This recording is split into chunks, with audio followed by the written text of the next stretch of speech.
Осы сабақта сен өзіңнің немесе өзгенің болашақ жоспары туралы айтуды үйренесің. Алдымен жаңа сөздерге назар аударайық. Мамандық таңдау, выбрать профессию. Әнші, певец. Биші, танцор. Жүлде, приз. Жеңімпаз, победитель. Сахна, сцена. Енді берілген жаңа сөздермен суретті сәйкестендіріп көрейік. Биші деген қай жерде көрсетілген?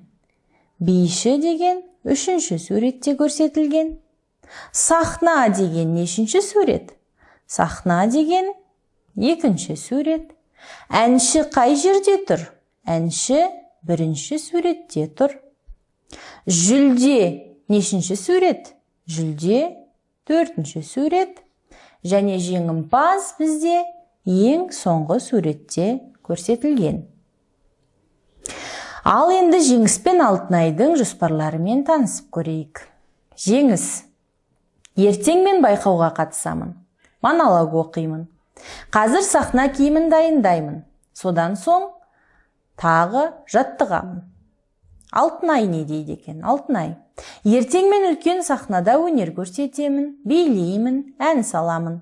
Ұстазым мені ән айтуға дайындайды.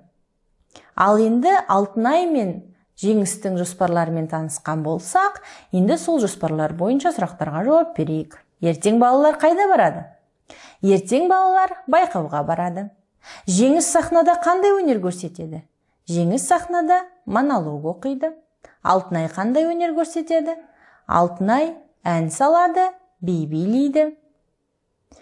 Ал енді алда болатын іс-әрекетті біз қалай көрсетеміз? Это переходное будущее время. У него суффиксы а, е и краткий и.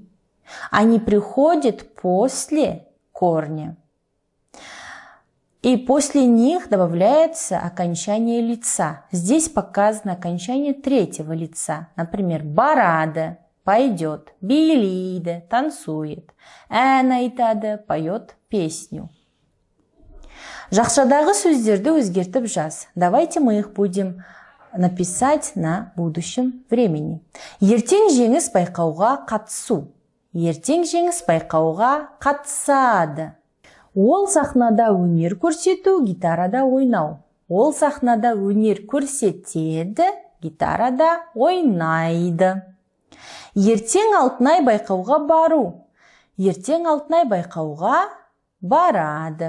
Көрермендер Алтынайға қол соғу, құттықтау. Көрермендер Алтынайға қол соғады, құттықтайды.